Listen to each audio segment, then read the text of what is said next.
Welcome to Movie Life Crisis. Join us as we watch the best movies from 30 years ago.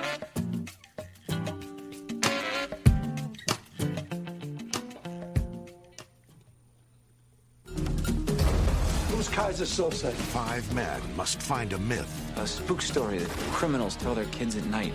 before it destroys them all. Stephen Baldwin, Gabriel Bryne, Benecio Del Toro, Chazz Palminteri, Pete Postlethwaite, Kevin Pollak, Kevin Spacey. Critics are calling it spellbinding entertainment. And like that, he's gone. The Usual Suspects, rated R. That's not how I would have said Postawait. No, But not that's me only either. because we knew somebody. I don't think I would have had. I don't think I would have made the trailer music with the explosions where someone was playing a really fast xylophone. that doesn't give me the vibe that I want. Yeah, not the vibe of this movie, really. I don't know. It sounded more like ER. And they were rushing somebody and they need... This week in a very special ER xylophone accidents. Someone get me something stat! Get down! Get down again! All right, so wait, now that I've seen the trailer of this... Wait, it's very important that Jeff wants to tell all of you that this movie has a twist, and don't listen to the podcast. Turn it off right now. I'm serious, I'm not joking, because we're going to reveal the twist only 30 years after the movie came out. Right, but here's the thing. If anybody's Also, watching... he was dead the whole time in The Sixth Sense, if you watch it. Yeah, he was dead. I'm saying I just didn't want somebody to go like, I'm going to watch the movies that they talk about, and then watch this one and miss out on the good twist. Yes, I have that's 0% concern about that. But I keep forgetting that we're recording video right now and that the video starts when the podcast starts. So I'm like digging in my teeth and shit during the intro. I was like, oh, someone might look at this. It's fine. Nobody cares. This is the part that someone would watch the first 30 seconds. This is the time when I should... No, it doesn't matter. Here's my problem is you showed the video of the trailer and I realized I wasn't supposed to watch Reservoir Dogs, which I used to get those two movies confused constantly. I don't know why. I mean, I know why. I think is it just the poster? Just the poster? Yeah, it's like the a bunch of guys 5 standing guys. next to each other? Yeah, and they it's all like look the 5 vaguely guys, and I used to get them. I mean, I know they're different now. Like Mafia-ish? Right. It's just the 5 guys standing there, and I used to get them confused in my brain. Movie Life Crisis Season 5, Episode 6, The Usual Suspects. Yeah, this is a good one. Dude, this is awesome. I own this movie on DVD. I always have really liked it. And we did an Outbreak a couple episodes ago, and we got to the very end, and we talked about the problems with Kevin Spacey and Cuba Gooding Jr. And I felt like maybe we should put that a little bit more towards the front so that people don't listen to 40 minutes thinking that we're skipping it. So I'll just say, there are lots of problems with director Bryan Singer and with actor, Academy Award winner for this movie, Kevin Spacey. And we will get into those when we get to the worst. Recognize that we understand that both of these people now are known to be shitty. But we're going to mostly skip that to talk about their work for the podcast. And then the Weinstein effect, yeah? Yes, and then we'll catch it when we get to the worst. What a freaking jerk. Both super talented people, though, that's for sure. They're killing it. They got all the... they did all the good stuff in this movie. And a lot of their movies are good. Yeah, absolutely. You're right. It's probably good that we talked about it because it does sound like we're like, Kevin Spacey, he's my jam. Well, I'm going to to spend the first 30 or 40 minutes of this podcast going like, man, freaking Kevin Spacey was so good. And then when we get to the worst, I'm going to go, by the way, Kevin Spacey, horrible person.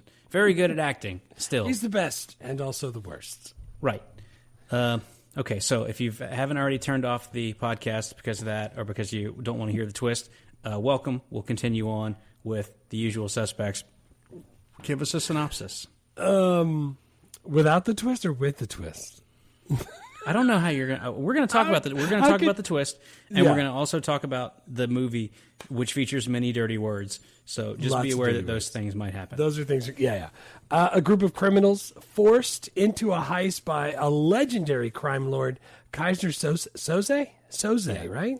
Keyser Soze. Yeah. The story is told through the perspective of a seemingly weak conman, Verbal Kent, until the shocking reveal that he was Keyser Soze all along. Maybe. Possibly. Maybe. But probably. Yeah, probably. I just had a maybe at the end of that because that's how I saw it. Dude, I like the name Keyser Soze. Yeah, it's great. This is the first time I've seen this, by the way. If we haven't, I don't know how that's possible. I honestly. agreed. I have it on DVD and it's not in plastic, so I have opened it. I just don't ever remember watching it. I've seen it probably 10 times. I really like this movie, and I was like, I remember, like, there's parts of it that I really liked. I wonder how much I'm going to like it. And I was like, I can't believe I haven't watched this in so long. It's so freaking good. Yeah, it was way good. $6 million budget, $67 million gross. So that's pretty good. 11x. That's great. I mean, for an indie film, that's like what you want, but that's phenomenal. Ends up at really number 75 on the year, right between Boys on the Side and The Postman. Postman, I know. Boys on the Side, I don't think I know that one. That one had Drew Barrymore or something. Drew Barrymore, maybe so. Maybe that's it. I don't remember. I can. It's Boys Whoopi Goldberg and Drew Barrymore and Mary Louise Parker. Cool. Ooh, and Matthew McConaughey. Hey, all right. Yeah. The Postman, by the way, very good book, not good movie. There are people that love that movie. No, wait, that's Waterworld. Waterworld's the one that people love. Wait, they probably love Postman. Waterworld, I don't love, but I'm excited to do it on the podcast because I own it on DVD, and it's better than people think. I'll trust you on that one. I don't think I've seen that one all the way through either. Yeah, Dennis Hopper's being an absolute maniac. It's fun. Wait, is that the one where John Travolta is like an alien? No, that's Battleship Earth. Battleship Earth. That one was bad. That one's terrible. Yes. Yeah. Awards. This thing won a whole bunch of awards. Yeah, ton of awards. Best Supporting Actor, Kevin Spacey. Here's my thing. Now, I understand that Gabriel Byrne apparently didn't realize he wasn't the main character until he saw the final cut. So he was like, oh, that's cool. I didn't know that, which is weird to me that he would say that in an article because, like, it seems like you would have read the whole script. You know what I'm saying? So, like, I feel like he would have known. But whatever. Point is Kevin Spacey wins Best Supporting Actor, and to me, he was the main character. I thought that the whole time. Like, you know what I'm saying? Like, because he's telling the story, so I thought, I don't know. They gave him Best Supporting Actor. Yeah. Well, the production company submitted him for consideration in the category Best Supporting Actor. That's how they do it. So it has to be submitted that way. Yeah, but the thing, no one thought that Kevin Spacey was the star of this movie until the movie came out, and they realized he was the star because the movie was really good. Yeah, like he was last billed. Like, yeah, they intentionally gave him the part because they figured no one would know that the twist was coming because he's the least famous actor. I got you. So, like, at the time, that was Stephen Baldwin and Gabriel Byrne were the biggest build, and Chazz Palminteri. And then, like, freaking Kevin Spacey was like an afterthought, and then the movie comes out, and he wins an Oscar, and then he's in Seven right after this, and then he wins another Oscar for American Beauty, and suddenly he's a huge star. And so looking back, you're like, Kevin Spacey should have been the lead. But at the time, no one thought that. Nobody. It makes sense because he's the voiceover, but it's also just like, it's just an ensemble. Right. The whole time, though, because he was telling the story, I was like, oh, he's the main character. And then I looked up the awards, and I was like, supporting actor. But now that you say that's how they have to turn it in that way, I didn't realize that's how that worked. Yeah. I thought they, picked it. But it won that, and it won Best Screenplay. Dude, British Academy Film Awards, friggin' Independent Spirit Awards, Golden Globe got nominated for stuff. There's a ton of awards. But it won for both Best Supporting Actor and Best Screenplay. Yeah, and it's also since then it's made lists of the best screenplays ever written. Like, I think AFI had it as the 35th best screenplay ever, which is kind of crazy. That's pretty good. I could see that though. This was the twist got me. For reals. I was trying to figure out who it was going to be.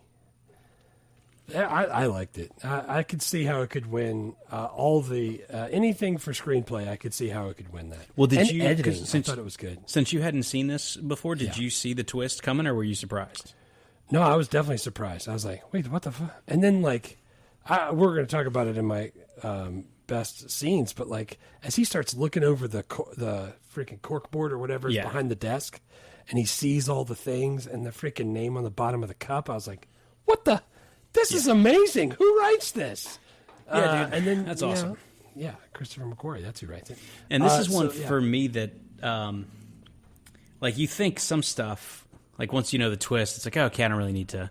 Like, this to me is better once you know the twist, because you can go back and look at it and go, like, could I ever have figured this out? And there's, like, they tip it a couple different times throughout the movie. Yeah. But it's so subtle. It's like, God, this movie's smart. They freaking, like, they clearly. They hit it the whole time, yeah. They clearly knew it, but they didn't. It wasn't overt. And, like, you kind of know now because Kevin Spacey's way more famous than everyone else. And right. they've been making jokes about Keyser Soze for 30 years. But at the time, yeah. even, like. But I like that even knowing the twist, I still really like this movie. Like, I think I kind of like it more having seen it. Now that you know the twist. Dude, I didn't know. And the whole time I was just like, when it happened, I was like, oh my God, this is so cool. Yeah. And I was like watching it by myself in my classroom on my off hour. And I was just like, is anybody seeing this? This is amazing. Because I really didn't see it coming. That's how much I liked it. That's why I didn't want to spoil it for anybody. Yeah. 30 years later. We went to see The Matrix during the pandemic, my wife and I, and they were doing it at the Belcourt, like the local nonprofit art house theater that always shows really good movies. Yeah, yeah. And they were doing it in the parking lot. They just did like a parking lot movie, so we went and parked in our car and like sat there, and you tune your freaking FM radio to the Bluetooth channel, like the drive-thru used to do. Yeah, drive-in. And they play the movie, and like it's The Matrix, obviously. It's amazing, but I don't think Wendy had either not seen it or she hadn't seen it in like 10 million years. I think she had not seen it, but it was the same thing. She was going like in 2020. She's like, "Dude, did you guys see The Matrix? It was awesome." And everyone's like, "Yeah, what are you talking about? It was 20 years ago." She's like, "I just found that out." movie Heat? Yeah, we did. Well, I want to talk about it now. That's freaking great. Yeah, so it's exactly like it's like The Usual Suspects. Did you guys know that it was Kevin Spacey the whole time? It's dude, what?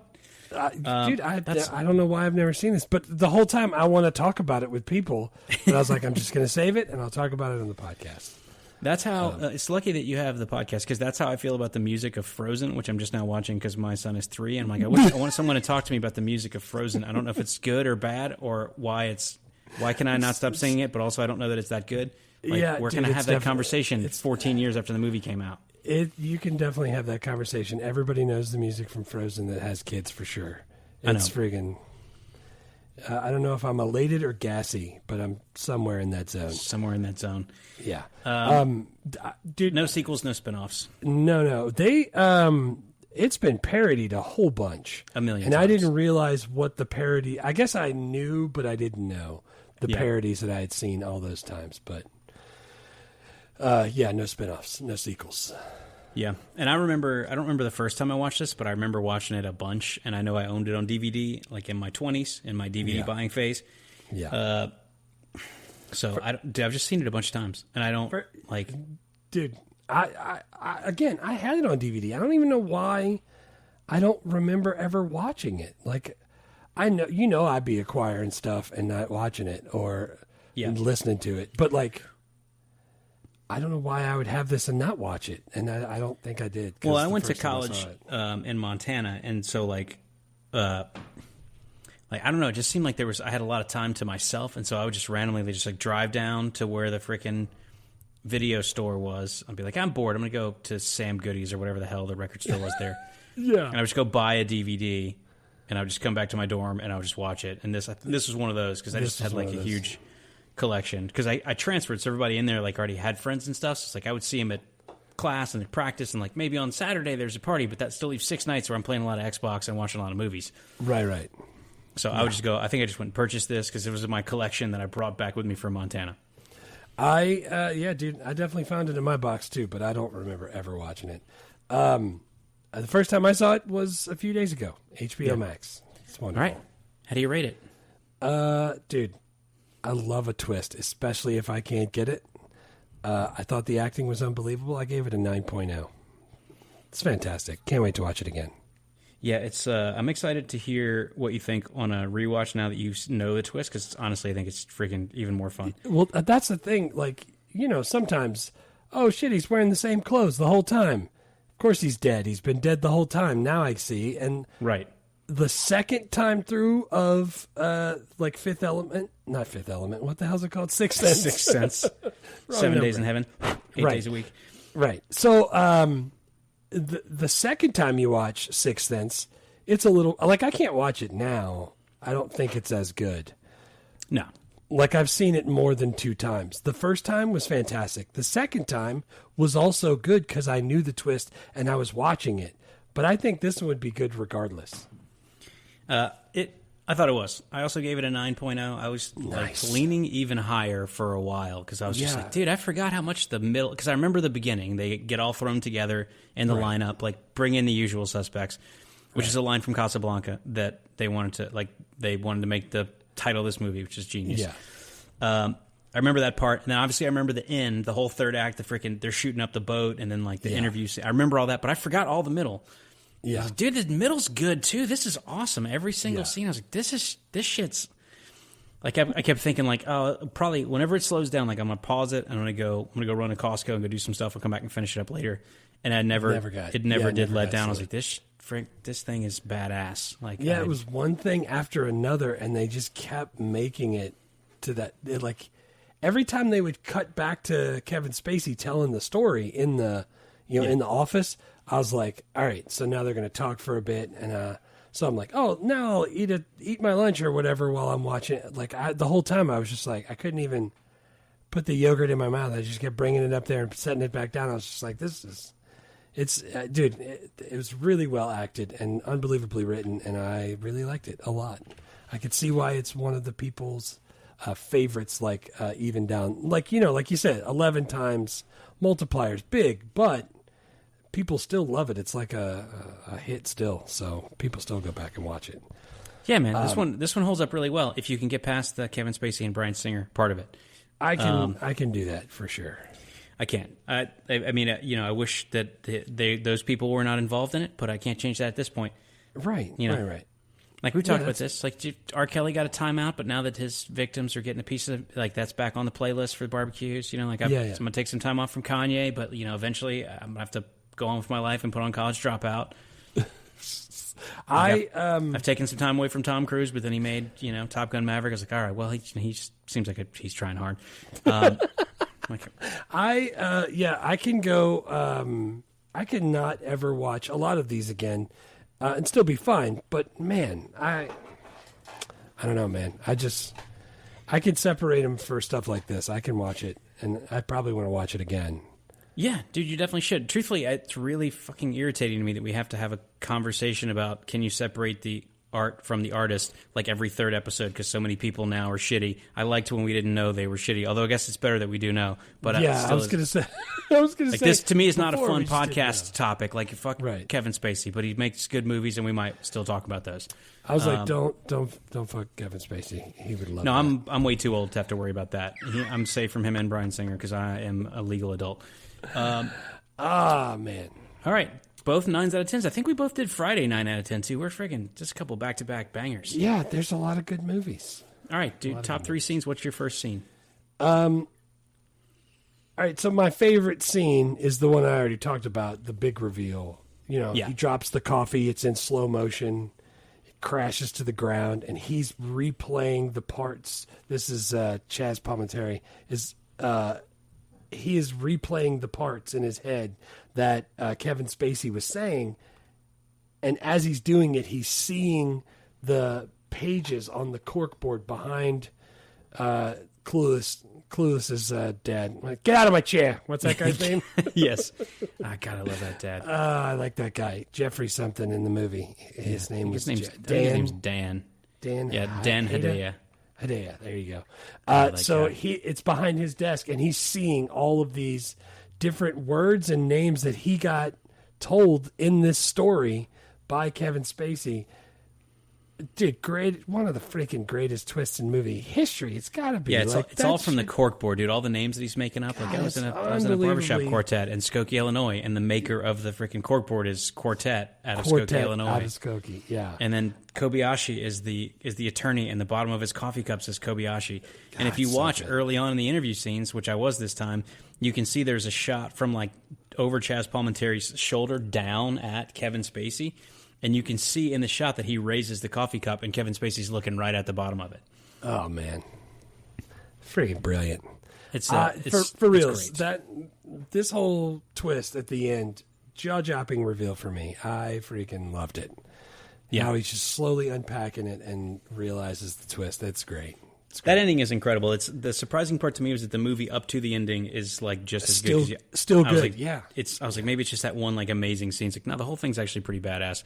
Yeah. And that sequence, they had to go recreate in post production because Bryan Singer, while he was editing, was like realized that they put together the sequence right prior to that, where Agent Kujan, Chazz Palminteri, is convinced that Dean Keaton is Keyser Soze.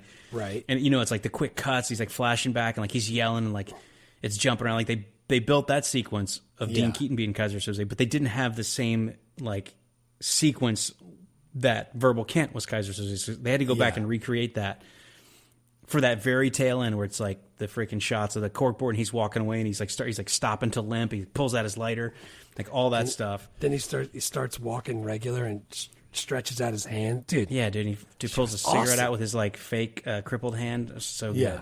Yeah. That's one of my scenes. Obviously, that's the most memorable scene from this movie. Yeah. What? So what's your next one? The first one that was on my list was the police lineup scene when they first get together, That's the my- usual suspects, that's and my they're in next jail. Because it's just great, man. It's just like it's these 5 criminals who are all freaking Stephen Baldwin and Gabriel Byrne and Kevin Pollak and Benicio Del Toro and Kevin Spacey, and they're just all in this holding cell after the like lineup. Yeah. And there's like the voiceovers going like you never put 5 criminals in a room together, and but then they're all talking. You're getting a sense of the characters. I don't know. Dude, I like when he everything makes about them it was read the great. line. He's like, all right, just repeat the line that's given to you. Yeah. He's got the thing, the piece of paper. Yeah. By the way, I went back, since I picked that as one of my scenes, I went back on YouTube and just tried to find it. The one that I found is from TV. So the line that they have to read is, "Hand me the keys, you fucking cocksucker." Well, well, when he pulls out and they're all reading it different. Well, the video that I found, they keep saying, "Hand me the keys, you fairy godmother." And it's hysterical. I found it just this afternoon when I was finishing up my notes. I'm going to have to send it to you. It's freaking hysterical. I can't believe that's how they fix it. Like, I know they say stuff like brother trucker all the time and try to make it clean without cutting the whole scene. But fairy godmother's pretty weak I don't know what else you change it to. But fairy godmother's pretty weak. So hand me the keys, you fairy godmother. The great thing about that that scene is that the director, Bryan Singer, also problematic, was getting really mad because the actors kept screwing around and making each other laugh. And it was like they were going over schedule and it was taking too long. He was like, "Could you guys friggin' take it serious?" He even called lunch and told them to be professional. And then they came back and they just still kept giggling like schoolboys and doing the line like idiots to make each other laugh. And he just finally was like, "Well, the hell with it." And he just used those takes. That's fantastic. Because they never did it without that. And but then it's like one of those things that after the fact, it's like, oh, it actually looks like these guys are not at all scared to be in this police lineup when they're all goofing around with each other. I thought that, that's how I took it builds too. it builds a rapport. It actually works really great. But he just did it because the director was annoyed that they wouldn't take it seriously. Benicio Del Toro did it with his stupid open mouth, never close your mouth when he talks type thing. He's like, in English, please. So what are you talking about? Hand me the keys, fairy godmother. He's so great. And then when they're all sitting around there, Benicio Del Toro is laying on the bench, and he does the thing what's the freaking the Ewan McGregor the train movie about heroin with Brad Pitt, where Brad Pitt just mumbles the whole time. Train Spotting. Oh, Train Spotting, yes. And Brad Pitt. No, you're thinking of Trainspotting? Snatch, where it's Yes. Caravan for Mama. Yes. Periwinkle Blue. That guy. But he just does that thing where it's he's Benicio Del Toro told Bryan Singer how he was going to play it. He's like, no one's going to be able to understand anything this guy says. But he didn't tell the other cast members. So during the scene where they're in the holding cell, Kevin Pollak's line's like, what did he just say? That was actually him going, I don't understand you. And they was like, just keep that in because we're going to just tell the audience you guys don't understand this guy. Benicio Del Toro is one of my favorite actors. He's great, dude. But he read the really script good and he in this. realized the only purpose of his character was to be killed by Keyser Soze to show everyone how serious he was. He's like, well, if it's going to be like that, I'm just going to fuck around and no one's going to ever understand him. He killed it. Killed it. So it's it's cool when you bring actors and directors and writers all together and they all have this like, because it's like financed by some weird European company. Like it's not a major studio. Yeah. It's like, dude, yeah, that's a fucking weird idea. Let's do that. That's awesome. Let's do that. Exactly. Yeah. Like just mumble the whole movie. That might be great. Like I love when they do stuff like that. That's great. That was also my next line. My last one is Keyser Wait, hold on. Soze. One more thing I want to mention bad, from that scene. bad. Jesus, this is a lot of information. But that scene where they're in the holding cell, it's like 5 minutes long. They're all talking back and forth. And at like minute 4, the camera pans over to the left a tiny bit, and you see that Kevin Spacey's been sitting there the whole time. But no, he's not saying anything. Yeah. And they kept skipping over him. They never showed he was in there. Yeah, they would cut from left to right. He was in there too, but he never said anything. And that was when it's like, they're like, hey, they call me verbal because I talk a lot. And Kevin Pollak's like, yeah, I was just about to tell you, shut up. Yeah. Dude, Kevin Pollak's great too. But even from the beginning, it's like he's fading into the background. Yeah, and I like, because I thought for sure, because he had the limp and he had the arm, because I'd never seen it before, when they showed all those guys, everybody was joking and stuff, and he wasn't joking when he said it. So then they didn't show him in the holding cell. I was like, oh, that must have been the guy who, like, they put in there just to fill out to the 5, and he wasn't really a bad guy, but then it turns out he was, and, like, how he shows, like, he's trying to be friends to set that whole storyline up. Dude, this movie's good. Yeah, dude, it's awesome. Well, I knew that scene, and I knew the final scene, the final reveal, were going to be 2 of mine. The third scene I had a hard time with because there's so many that I wanted to pick from. So what'd you pick for your third? I picked the part where they're telling Keyser Soze's backstory, where Robert Postlewaite's dad, Pete, is telling the Kobayashi guy is telling the story of Keyser Soze about, wasn't it him that told the story about how he killed his actual family? No, I think it was Kevin Spacey telling Spacey. Agent Chazz Palminteri about the like legend of Keyser Soze. He was a Hungarian mafia guy. That's and, what it like, was. He killed his whole family. He was like, if you're going to threaten my family, I'd rather them all be dead. Right, yeah. Dude, that, and how it was like, how they edited that to where it looked like a dream. You couldn't see Keyser Soze's face. He had the long hair. He had the weird-ass old revolver. And he just started killing his family just to prove, dude, it was... When revolution comes, I'm going to kill it first to show these crackers I mean business. Oh, man. I totally agree with that. I'll be glad to kill my wife and kids when the revolution gets here. No, it was surreal and scary, like terrifying, not scary, but like terrifying how he was portraying Keyser Soze. I freaking loved it. I was like, this has got to be. Well, it's great because the whole movie is building towards this myth, this legend of Keyser Soze, who maybe exists and maybe doesn't, but everyone's afraid of him. The cops are afraid of him. The feds are afraid of him. The criminals, everyone's terrified of Keyser Soze. Yeah. The whole but no one's sure if he's really real. And then the whole movie, and then like bam, the last 30 seconds you get it, and you're like, holy shit, this movie's awesome. And the fact that they made it, the whole movie's little less than 2. I don't know how long it was. It's like an hour 40. That's the other thing. Like, it didn't feel like I kept looking at my watch or anything like that. So like, I just kept going like, no, 106 minutes, an hour 45. It's freaking great, dude. And they waited for the last freaking bit to break. Yeah, dude. At an hour 38, like Kevin Spacey's still in the interview room with Chazz Palminteri. Like it's the very last. It's the very end of the movie. Man. It's one that if you got to pee really bad and you get up before the credits roll, you have really screwed yourself. Yeah. Who does that? Don't do that. Yeah, that's my third one. So what's your third one?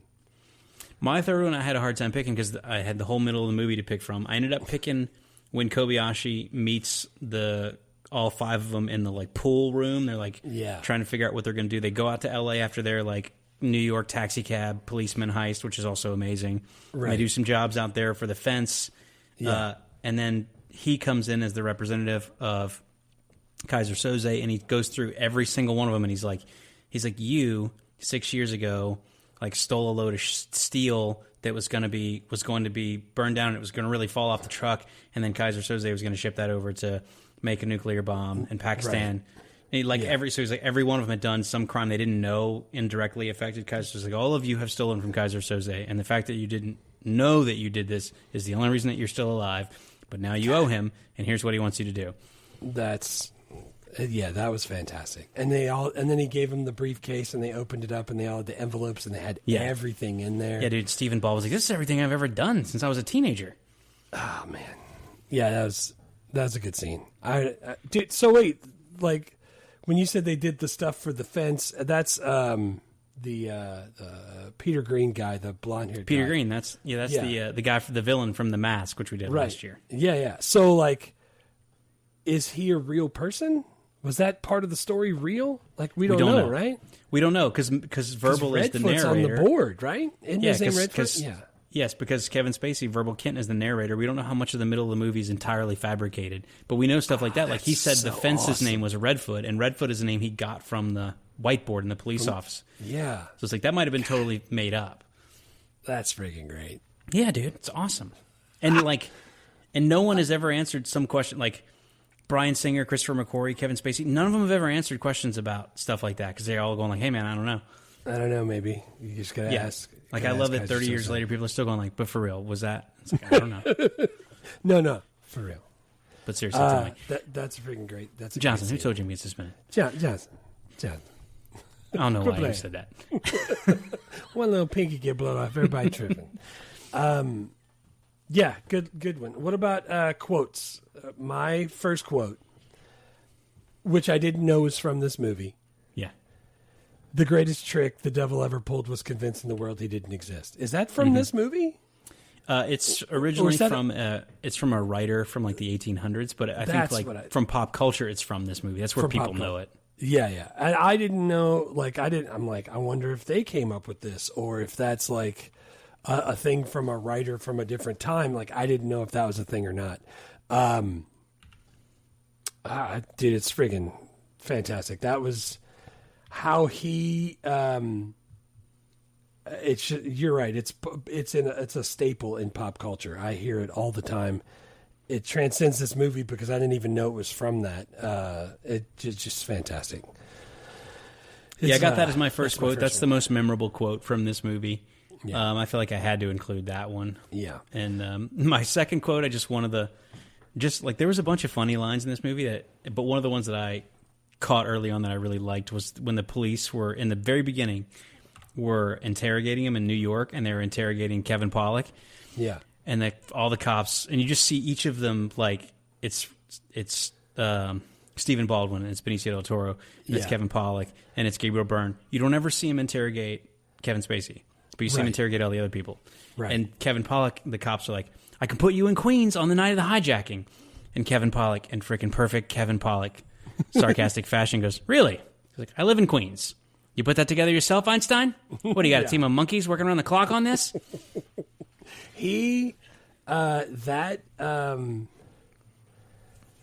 Sarcastic Kevin Pollak is my favorite Kevin Pollak. It's the best, dude. And then even before that, he's cracking me up because he's like, you guys have nothing. I'm going to have your badges. And then the voiceover is Kevin Spacey going like, and this is whoever. He doesn't give a shit about anything. I was like, yeah. Definitely doesn't. He doesn't care about any of it. Whatever his character's name was, I forget. And he Todd Hockney. He keeps that whole theme comes back up because right after Benicio Del Toro dies, then they're standing on the beach and they're like, Kevin Pollak's like, dude, this is not my boy that we're burying. This is your boy. Like, I don't care about any of this. I'm gonna run. Like, this is not running is definitely an option for me. Dude. And then Gabriel Byrne's like, if you run, we're gonna be digging another hole for you. Yeah. God, this whole movie's good. Awesome. What's your next quote? My next one is when Kevin Spacey is talking to Chazz Palminteri, and he's like, it's Verbal Kint, and he's talking to the guy, and he's like, you think you can catch Keyser Soze? You think a guy like that comes close to getting caught and then sticks his head out? I freaking love that. Like, he's just going to not... Yeah. He's not, and now that I know, I put that down because I was like, I love the way he delivered that line. That was awesome. He's mocking him. He's showing him how you're never going to pin him down. And then, like, now that I know at the end, that's how dude, I was like, I'm definitely using that quote because now that I know who it is and how he says it, that's just the best freaking misdirection ever. Like, Kevin Spacey freaking... He killed it on this. the way he delivered that line, I had no idea that's how it was going to twist. You know what I'm saying? Like the way he said that, the whole time I was just like, man. Well, he was also saying stuff like, he's like, my guess is like, even if you were close to him, he's like, after this, like, you'll never see him again. He was just saying stuff like that throughout the whole movie. God, yeah, my third quote is another one from him for the misdirection. He's like, first day on the job and you think you can catch Keyser Soze? Like how that matches now that I know the final reveal, freaking is fantastic. Misdirection, man. And then at the very end of the police interview, he says another line that's really famous that I almost put in there, but he just does this again, just like that. He's gone. Yeah. I was like, that was a freaking great bedtime story, Kevin Spacey. Now please go away. Why'd we have to talk about him in my bedroom? My third quote was from Agent Kujan, Chazz Palminteri. Yeah. Because it's early on in the interview. And again, dude, it tips it perfectly, but you never pick up. And he goes, first thing I learned on the job, you never believe what you're told. Yeah. It's like he says it like in the first freaking 30 minutes of the movie. Yeah. Like right when they start the interview with him in verbal accounts. Dude, this movie's smart. Yeah. I don't know how you write something like this. Like to be able to wrap your head around all of that. Christopher McQuarrie did 9 drafts of this thing, and even that seems like not enough. That would take me like about 200, I think. He killed it on this. Dude, great quotes. Who's your first best character? My first character is obviously Kevin Pollak. Because I love Kevin Pollak. I also love Kevin Pollak, but I left him off because I picked another Kevin, and I didn't want to. I know you've seen some of his impressions. Yeah. God bless, he's so good at them, and he's so funny. And I just like how he's like just a little tiny guy that friggin' always tells it like it is. He's super sarcastic, super funny. He has great like cadence when he delivers. He's always lines. Every time, because we did him in A Few Good Men. He's great in that. He's in Grumpy Old Men. He's great in that. He's in Grumpier Old Men, which I don't know if we'll do this year. Maybe we'll do it. But Casino, I think we'll do this year. Yeah. But dude, I always enjoy Kevin Pollak. He always makes me laugh. And it's not like he has like incredible range. He just delivers lines in a way that it makes me laugh. Yeah. And I know this is going to end up being like what's his name's eyebrows on hook, but every time I see Kevin Pollak wearing a hat, he wears the shit out of a hat. Like, he always wears it and it looks good. I don't know how else to explain that. Yeah. But he wears some hats in this one and I like it. Dude, nice. I freaking like when he turns around, he's in the back of the the van on the dock, and he opens up the box and sees all the money, and he gets shot and turns around, and his face, again, now that I know the twist at the end, like I see why he made that face. Friggin' great, dude! It's just great. Kevin, Pollak's man, he's good. He's done a lot of podcasting too, which is kind of funny. In 2012, he started a podcast called Talkin' Walkin', and he would bring in a guest, but the whole time they would do the podcast, he would do it in character as Christopher Walken. Oh my God. I don't think it went on for very long. It seems like it would get really boring, that particular gig. But he's done a bunch. He's been doing podcasts for like 15 years. That particular concept freaking cracked me up. I don't know. Does he answer as Christopher Walken would, or just in that voice? Because I don't know. I'm sure you can find it. I'm gonna have to go find it. So I didn't pick Kevin Pollak. I picked Kevin Spacey. Again, we all know what he did wrong, but he killed it in this. The freaking being the con man, and I know that I think we're supposed to think that he is Keyser Soze at the end, and I get that, and I don't know.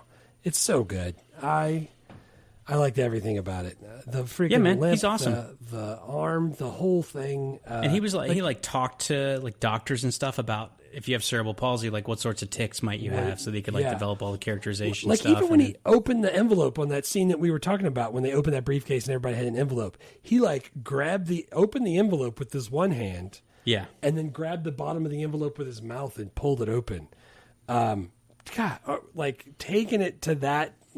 They could have just skipped over that and just had him already have it open.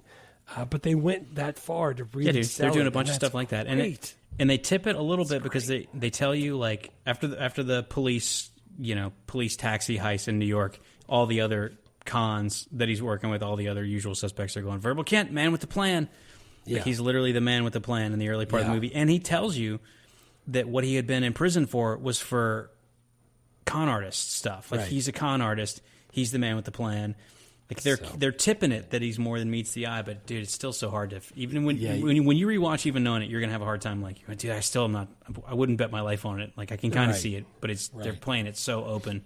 Yeah, he's on my list. He wins the Academy Award, the first of 2 that he ends up winning in his career. I'm gonna go ahead and go out on a limb and say he's probably not gonna win a third one. Probably not. Yeah, dude, he's amazing. He's the so they wrote this part for him. Christopher McQuarrie wrote. Kevin Spacey told Christopher McQuarrie at like a film festival, was like, "Hey man, I'd love to be in one of your next movies." Yeah. And so when they wrote this part, and they sent him the script, and they didn't tell him which part was his, and he was like, "Yeah, I kind of like Keaton." He's like, "I kind of like Agent Kujan, and I kind of like Verbal Kent." And it's like perfect because Verbal Kent is what we wrote for you. And it's like, sweet, nice, done deal. That's awesome. He was the last build because he was the least famous, and they wanted to like conceal the twist. And I like when you can do that. But my thing is like, I don't know, man. It's been 30 years for me, and I didn't know that it was how the movie went. So yeah, I'm glad it wasn't spoiled for me. I thought he did a great job. Yeah, man, he's awesome. Who's your next character? My next one I put as Benicio Del Toro. I don't know that. I've seen a movie where I don't like his acting. I think he's like kind of weird, and I like that. Yeah, dude, he seems super weird. Dude, the freaking what's the movie with him and oh come on, Way of the Gun, which is also Way of the Gun. Christopher McQuarrie directed that. There are lines in that movie that I freaking love. And it's not always Benicio Del Toro doing it. Sometimes it's Ryan Phillippe. Dude, that movie's fantastic. It's well written also. It's one that's got the twist with James Caan in it and all that stuff. Yeah. And there's lines in that movie, and Snatch, he's freaking in Snatch, Freddie Four Fingers in that, the movie we just talked about. Like, I freaking love Benicio Del Toro. Dude, the quote from the Way of the Gun we used to say all the time, I can't say on this podcast, even after giving a language warning. Yeah. You know what? Jake's been watching The Good Place, where instead of cursing, they say, like, holy forking shirt balls. So I'll say the line, because she's leaning on the car. Yeah. He's leaning on the car, and she goes, hey, get off the car. Hey, get off the car. And he turns and talks to the guy and not her and says, shut that. The country music stars. Shut that country music star's mouth before I ever come over there and fork start her head. I love that movie. If you haven't seen Way of the Gun. And then the guy goes and whoops his ass. Yeah, and dude, the first thing he does is stomps on her foot and punches her in the face. It's Sarah Silverman. It's so great. Way of the Gun's really good. Yeah, dude, Benicio Del Toro, he's in the Avenger, like he's in the MCU, he's in freaking Star Wars, he's in Sicario, those Traffic, he's like in so many good movies. He's great. And he's good in those movies. Like, I just freaking I love him. He's the whole fantastic. cast, dude. The main 5 are all awesome. I could have picked any one of them. I ended up picking Gabriel Bryne for my third. Nice. Because I thought he did a really good job, and it looks like he's the main character. You could see why he thought he was the main character. They shoot it as though he's the main character. He's the leader of the gang. Like, the agent, Chazz Palminteri, is convinced he's actually Keyser Soze. The whole thing is like, I've been after this guy for years. He killed his fiance. He did this and that. He's like, trust me, he doesn't have any friends. Right. And Verbal's like, no, he's my friend. He's nice to me. And it's like, oh, actually, he's not.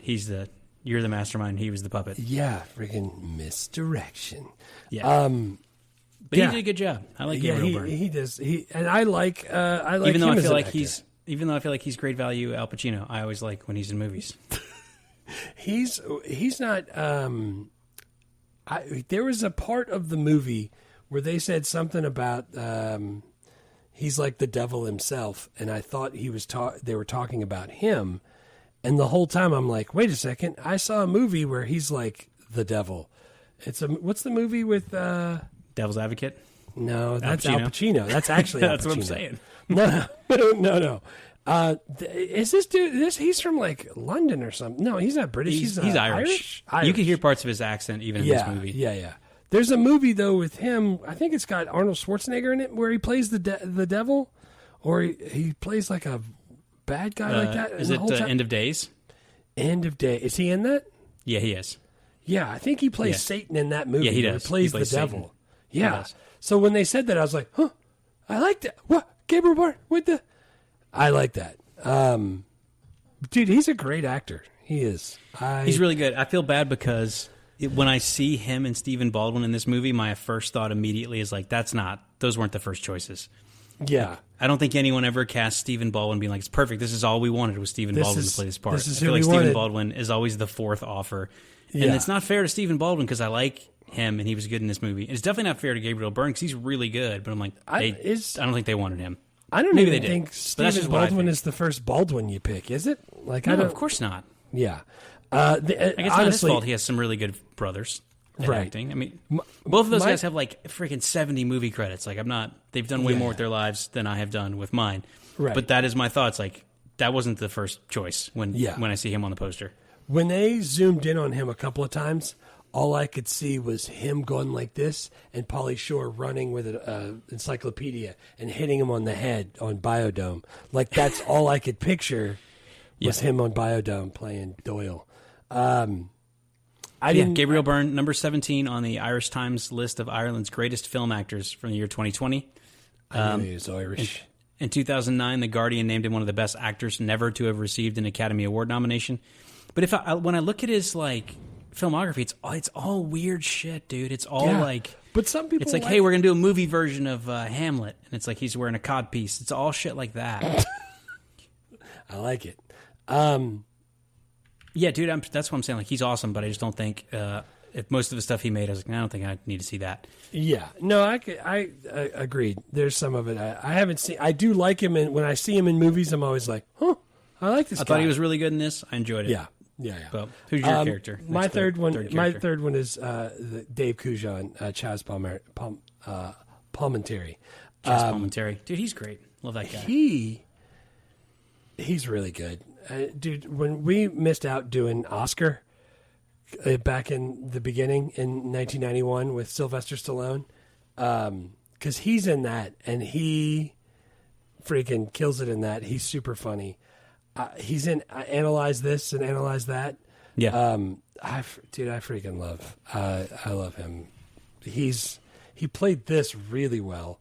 Played it cool, but also could be kind of a hard ass. And I thought he was great. As soon as I put him down, I was like, no, this is the right choice. Because again, there's so many.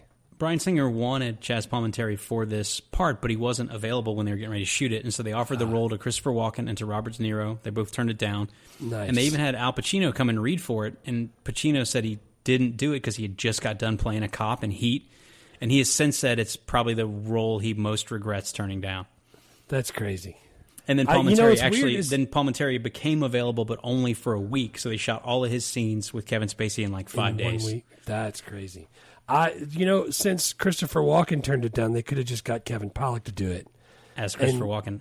And since Al Pacino didn't want to play a cop, he could have just been Gabriel Byrne, which is the Irish Al Pacino. Yeah. That's great value Irish Al Pacino. We could have just swapped them all around.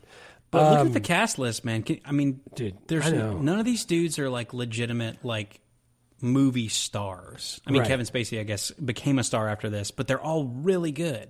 Even the guy, the FBI agent, the Giancarlo. Yeah, Giancarlo Esposito. I didn't recognize him as him until I started looking at the cast list, and I was like, "Oh crap!"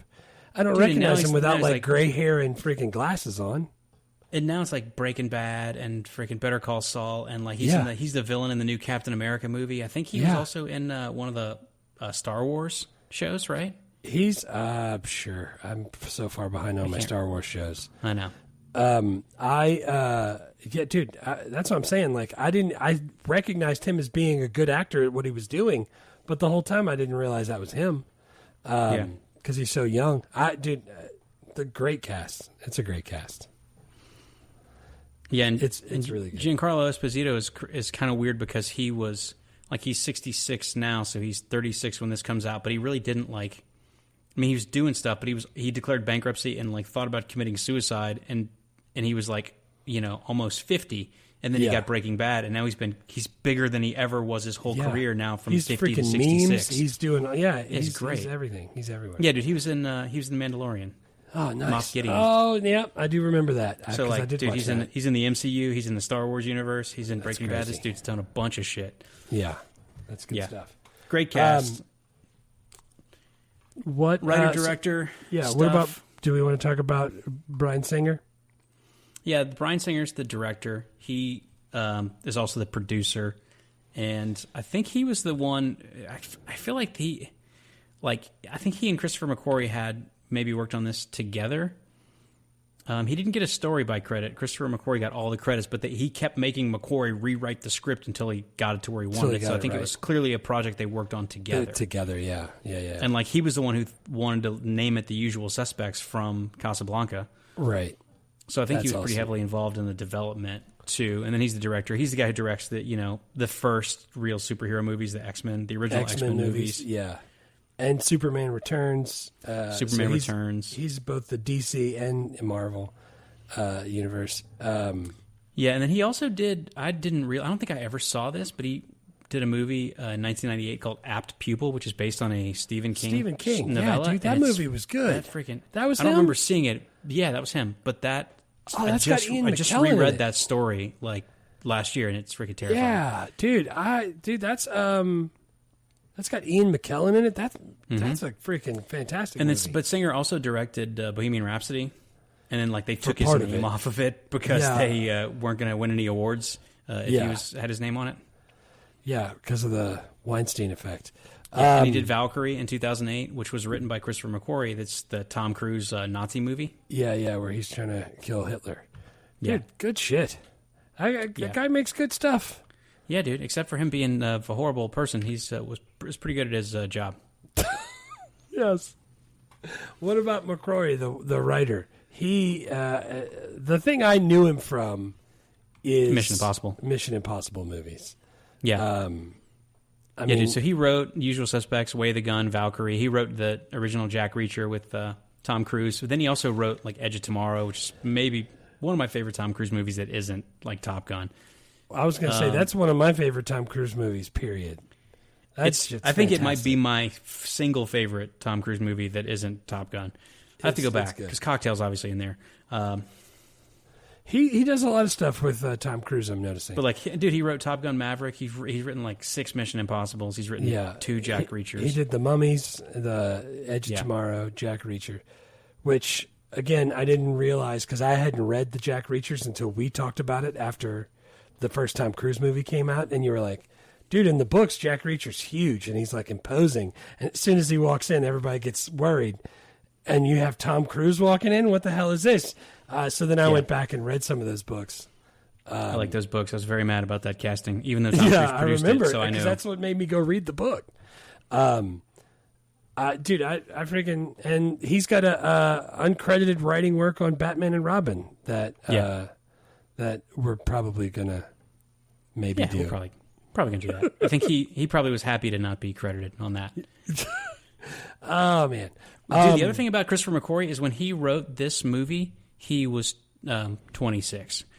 God bless. Which seems pretty good to have like written an Academy Award for which you win an Oscar.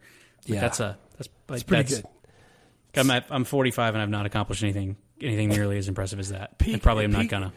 This is the thing, though. You would say like, well, he's peaking too soon. It's 26. It's all downhill from here. But it's not. It's not really. He's still making bangers. Yeah, dude. He wrote the Top Gun sequel like 4 years ago. He like rewrote. Well. I'm looking at his thing right now. In 2015, he rewrote. He did a rewrite for Rogue One. Yeah, that's one of the best Star Wars movies. That's from the new bit of Star Wars. I like movies. Rogue One, but he also did a rewrite of World War Z, which is a terrible adaptation. So if you don't know about the actual book, though, it's a pretty good movie. Right, if they just called it something else, Something like else. Brad Pitt fights zombies, then it Right. probably would be fine. But But when you've they called actually it read World War Z, everybody was expecting Max Brooks. and Yeah, that was a didn't get problem. it. Yeah. All right, man. Do you have any I other best? I don't have anything. We've talked about all the stuff that. The only thing I was going to mention is that did you see the translation for the name Keyser Soze? No. What is it? It's Hungarian, and Soze is a Hungarian word that means talks too much, aka verbal. Verbal. And then Kaiser is the Hungarian word for king, but it's apparently really close to another word. So, but they said that during filming, Bryan Singer kept referring to Verbal Kent, Kevin Spacey's character, as the king who talks too much. Nice. Like he was telling everybody during filming that that's Keyser Soze. Nice. Kaiser is where we get the word Caesar, which is so that means king. Like same thing with Tsar and in Tsar. Russia. Yeah, And that's also where we get the Kaiser rolls, which are delicious. delightful. Do you want the rye or the Kaiser? It's the special tonight. All right. So All right, what 55 about minutes worst? in. Worst, Yeah. Kevin Spacey and Bryan Singer kept touching kids. They both have Yeah, been yeah. accused They of can't it and stop. sued for it a lot. And Can't stop. And that because they're rich and they have good lawyers, they've gotten a lot of it dismissed. But when you've been accused of touching kids like 13 different times, you probably did some shit. You probably touched some kids. Yeah. The worst yeah, I had, that's- I had that's worst pretty bad. effects was the explosion on the ship. That was the only thing. I know. That looked kind of weak. You could tell it was, but they did it on the cheap, and I get it. And that was If I was that's gonna- my only nitpicking thing. Yeah. That's pretty good. If I was going to nitpick this movie, the point that I took away from 10 down to 9 is for the third act when it just becomes like an action movie where they're just shooting up a ship because it's all kind of like... Yeah. Like Stephen Baldwin has his freaking MP5 and you just see the shot of him from the side. He just turns into a doorway and just like sprays. And then he moves to the next doorway and just sprays. It's like, what's he Kevin doing Pollak's there? just waving it back and forth. Yeah. Like these guys Ghostbuster. are... They're not good at that. I could have choreographed that better. In the so yeah, rain, that you whole- don't know. Yeah, that whole scene. That could Old use some tech, work. dude. They had a fax machine. I love that. I love a nice fax machine. Yeah, who doesn't love a fax machine? The With IRS loves a with fax a machine. hand-drawn Hospitals love picture it. of. Yeah, Kevin dude, they Spacey. sketched him out. It's like, this guy's got a widow's peak. He's our guy. Yeah, that's got to be him. Political correctness, dude. At first, I Oh, was wait, like, sorry. Wait. Go One. ahead. I forgot one thing from the best. Remember Yeah. when they were having a confrontation with the evil guy from The Mask, Redfoot? Yeah. And Stephen Baldwin's like cussing him out, and he flicks his cigarette and hits Stephen hits Baldwin him in in the face. the face. That had to That- be real, right? It was real. You could tell because you could see the bounced freaking off. ash like bust off Yeah, his face. sparks And, were going everywhere. So That's but again, freaking sweet. low budget movie. He's supposed to flick it at his chest, and he freaking hit him in the forehead, and so like that really happened. And Stephen Baldwin's reaction is 100% real because the shit hit him That's in the great. face. That's great. And now it's friggin' 30 years later, and his brother's getting him back with a gun. So Because as soon as I saw that, I was like, that's definitely real because they didn't have the budget for CGI on this. yeah, that had to be. I saw that, and I was like, oh man, I think he really did hit him. Yeah.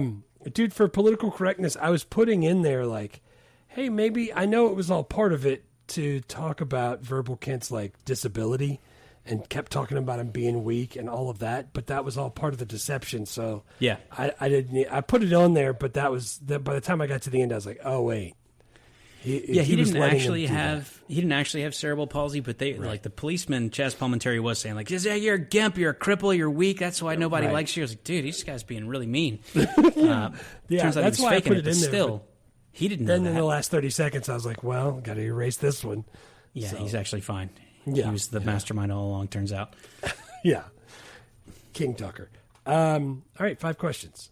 Yeah, 5 questions. Is it okay for kids? Dude, I don't profanity. That doesn't bother my kids. I always, I'm always trying to picture. Should Yeah. Jake watch it? He's 12. Dude, I think 15, maybe 13. Could you make this rated PG-13? Just take out some. You'd have to turn take it out to some Fairy language. Godmothers? It's not super bloody. If you just Yeah, took out it's some cocksuckers and some MFers, you could make it PG-13. Yeah. So I think I'd say maybe 13. Originally I said Yeah. 15, but I think 13 is the answer. I think probably somewhere in that range is about the right. If your kids Yeah. are okay with language and you're okay with, I don't care about that. But also, Yeah. like, I've seen this movie a bunch, and I'm a grown up, and pretty smart, and I'm still not 100% sure I understand it. So yeah, right. That's the other factor thing that you in gotta as make well. sure. Right. Because even after this time, this is probably I've seen this thing at least a dozen times. I'm still like, I'm not sure why. Yeah. Why did he even make up a story? Why didn't he just take his immunity and go on home? What was the point of that? I think it was just the point just to mess with the cops. Because he could do it, right. Yeah, I'm like, I think he was Freaking just like... cops. Like, he turns around, shook his head as he was walking out. Yeah, like, I think he was just Forking doing it to cops. fuck with him. Yeah. Right. So teenagers probably. Yeah, for sure. Would this movie get made if it were pitched now? I'm going to say there's no chance because it's freaking complicated. There's a bunch of people speaking. They didn't want to make it the first time because there was so much like narration. There was so much exposition.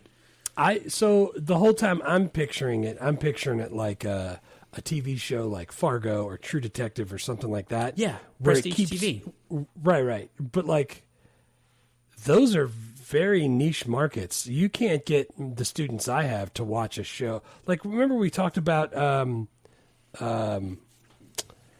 Coffees for Closers. What the hell's that movie? Yeah, Glengarry Glen Ross. My students aren't going to watch a movie like that. There's not enough going on. You know what I'm saying? So, like, I don't know that you get this made. Maybe you could. Maybe you could get it as a limited series, like a True Detective type thing. I don't know. I don't know that you make it a TV show at all. I think you got to make it a movie. And I don't know that you want to remake it. I don't think anyone's going to make this as a movie. There's no foreign market for it, and I think if they did make it, the boat heist scene would take up 80% of the screen time. It would just be all explosions. You would have to, yeah. Keep people's the twist would be way easier. Real quick, you mentioned Glengarry Glen Ross, and I don't think we've talked about it on the podcast, but you know they're doing that as a play on Broadway right now? Yeah, Bill Burr's in it. Bill Burr, Bob Odenkirk, and Kieran Culkin. That's fantastic. Yeah. Somebody on the Bill Burr subreddit said they went to opening night and they had a picture of them bowing at the end. I was like, man, I bet that was good. Yeah, dude, I would love to do that. I don't want to see plays in my hometown with people I don't know, but I'd go to New York to see famous people in a play. Yeah. I mean, I would if I had to pay. Steve, the guy who delivers mail? I don't want to watch him do this. So, yeah, dude, I think you're right. Prestige TV show would be the move, but I don't think anyone would do it, and I don't think it would work as a movie. Right. And it wouldn't be that hard to cast because everybody's like in their 30s. Right. And there's a bunch of good parts, but I don't know. The only person I really did that I wanted, there's two people that I cast, and there's no reason. There's a whole bunch of people in this movie. But Verbal Kent, I want Rami Malek that plays Freddie Mercury, like Mr. Robot. I want him to play Verbal Kent because I think he could kill it. And also, Cujon, I want Jeffrey Wright. Peoples Hernandez from Shaft, remember that guy? Jeffrey Wright? Mm-hmm. Yeah. That's who I want to play the friggin' cop that's talking to him. I just picked those two, and those are the only two I cast. But I could see both of them freaking killing it in that. Yeah, there'd be a lot of really fun, casting for this movie. Like Kobayashi, just like the thin, creepy looking guys, like Cillian Murphy. Yeah. Ooh, nice. Like there's definitely some fun choices, but yeah. This would be a really fun one to recast if I had a little bit more time to dig into it. I just picked those two. I think I think Rami Malek would kill it. I love that. Yeah, dude. I like him. Can you still watch and enjoy this movie in 2025? Yeah, dude. It's fantastic. It holds up really well, apparently, because I still didn't know. And I hope you haven't listened to this whole thing and not seen it yet. But the only real baggage is freaking Kevin Spacey and his personal scandals and Bryan Singer and his things. Right. That makes it tough for some people. But yeah, if you dude, get past that. I completely understand that. But I like that. I mean, some of the stuff, like we did Mannequin on Patreon, by the way, free 7-day trial if you want to check that out. Yeah. And that one, if you didn't see it when it came out, it's terrible. But if you have nostalgia for it, it's still pretty bad. But this, like, even if you haven't seen it, you can just come to it fresh and you're like, dude, that movie's good. Yeah, it's really like it doesn't. good. You don't even have to remember it to watch it and enjoy it. Yeah, I gave Friday awesome. a 9.0 because it was Friday and it was hysterical, but it's got a lot of nostalgia for me. I've never seen this, and it's a 9. It's really good. Yeah, man, that's really awesome. Good. And it's available for streaming on Max, which I love. Hey, we got one. Freaking click on the thing I already pay for and go, hey, look at the movie. That's like a magic trick. We finally got one that's available. All right. That's great.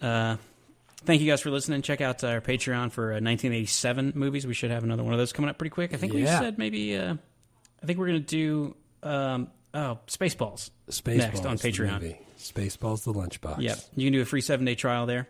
And we'll be back on the main feed next one around for The Net. The Net. Is it The Net or The Net 2.0? Which one are we not doing the sequel? I don't think we're going to do direct to video. the original. No. Oh, there's a direct to video Bullock. one. Yeah. No. I pulled it up to see if I could stream it just for Dennis giggles. Miller. Yeah, the Net 2.0. You don't want to watch that one. No, you definitely don't. You want to watch the first one. It's really good. All right. I hope it's still good. Yeah, maybe. Yeah, we'll see. Bye, con Dios. Bye, con Dios. I clicked it. Thanks for listening to Movie Life Crisis. Please subscribe, rate, and review. And remember, don't drive angry.